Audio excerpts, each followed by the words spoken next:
Have you ever felt that deep, bone-weary exhaustion at the end of the day?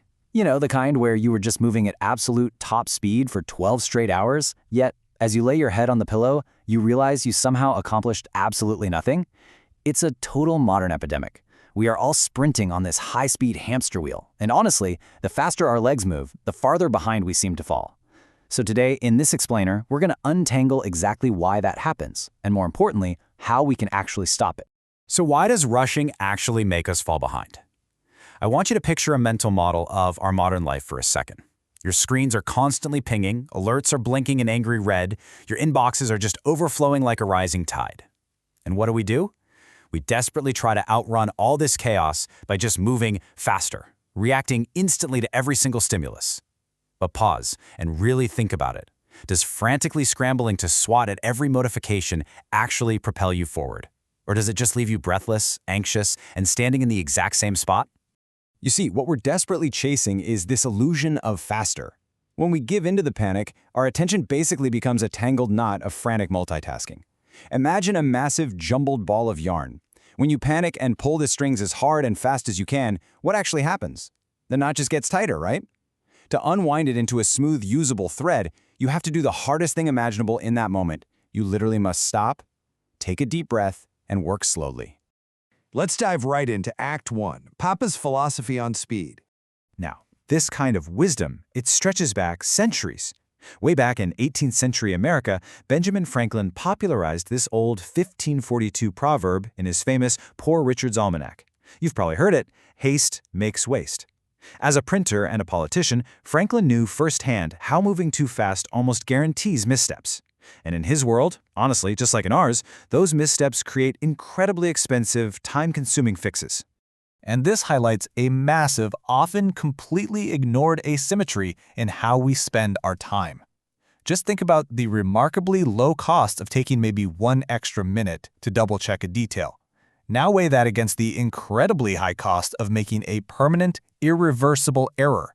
It's huge. It connects Franklin's wisdom directly to that timeless tradesman's golden rule. Measuring twice and cutting once prevents you from wasting precious time and totally irreplaceable materials. Papa, the author of our newsletter, shares this really beautiful memory of his late father, Papa Q-Bear, working diligently in his woodworking shop. Papa Q-Bear used to tell him, "Sonny boy, make that measurement twice before you cut. You don't get another chance with a piece of wood." And you know, this permanence of hasty decisions echoes all across different cultures. For instance, making a traditional Scottish kilt requires 7 whole yards of fabric. The ancient Gaelic craftsmen had a very similar rule. Measure carefully, lest you spoil all that valuable yardage in one single frantic snip. Which brings us to Act 2, the science of slowing down. So, stepping out of the woodshop and into the laboratory, we find that this generational wisdom is actually deeply rooted in modern cognitive neurology. And this introduces our core concept for today, the speed paradox. It's the highly counterintuitive reality that to truly accelerate, you must deliberately slow down. By doing so, you massively increase your accuracy and your focus.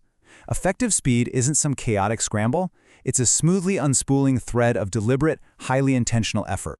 Nowhere is this better demonstrated than in the training of Navy SEALs. They live by a very specific, famous mantra: slow is smooth and smooth is fast. In high-stakes combat, moving carefully under intense pressure cuts down on friction and confusion. Firing frantically, that just reduces accuracy and forces costly, super dangerous resets. By moving just a fraction slower and staying perfectly coordinated and precise, the overall mission is actually accomplished much, much faster. And you know what? Science backs this up with a very specific, pretty unforgiving number: 3 to 5. That is the maximum number of items our brain's working memory can successfully juggle at any given time, tops. When we rush and try to multitask way beyond that limit, we completely overload our prefrontal cortex. This triggers a massive stress response that severely diminishes our creativity, invites a whole cascade of errors, and ultimately, it just leads to complete burnout. So, if we know all that, why do we do it? That leads us to the emotional speed trap. Seriously, if logic, military strategy, and cognitive science all clearly dictate that we should slow down to go faster, why do we constantly try to speed up? Well, it ties into something known as the Solomon paradox. Basically, our intense emotions and our fragile egos trick us. They create these massive emotional blind spots. In the heat of a panicked moment, our emotions are screaming at us to speed up, to just do something, anything. Precisely when logic is begging us to hit the brakes and press pause. Papa gives a highly relatable visual for this exact trap. We've all seen that reckless driver furiously weaving through highway traffic at 90 miles per hour, right? We all know that guy. And what almost always happens? 2 miles up the road, you cruise past them at a steady, calm pace while they are pulled over getting a speeding ticket. It's the absolute perfect metaphor for frantic, superficial speed. It feels incredibly fast in the moment, but it ultimately halts all your actual progress. Let's move on to Act 3. Smooth is fast in daily life. So how do we actually apply the speed paradox to our modern work, our creativity, and our personal growth? Now, you might be thinking about popular tech mantras like fail fast, but slowing down doesn't mean moving at a snail's pace. Failing fast actually beautifully complements the speed paradox when it's approached correctly. It means running small, deliberate, easily reversible experiments. It's about thoughtful testing to gain absolute clarity rather than just taking a massive, totally irreversible leap off a cliff. To master this in your own life, we need to practice what we call slow attention.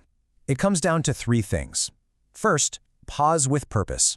Take just 5 minutes to breathe and literally reset your physical nervous system. Next, single task intentionally. Give your absolute, undivided focus to one thing, wiring clean, accurate patterns right into your muscle memory. And finally, limit digital noise. Put a glass dome over those non-essential pings so your mind can actually remain calm. And that brings us to our conclusion, the wisdom to pause.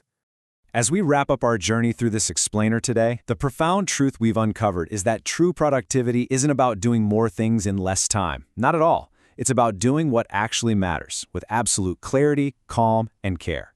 So I'm going to leave you with this final Papa-inspired thought. The world around us is only going to get faster, louder, and more demanding. That's a given. Will you let the world dictate your frantic, exhausted pace? Or will you find the courage and the wisdom to pause, measure twice, and confidently choose your own unhurried speed? Because remember, slow is smooth, and smooth is absolutely fast.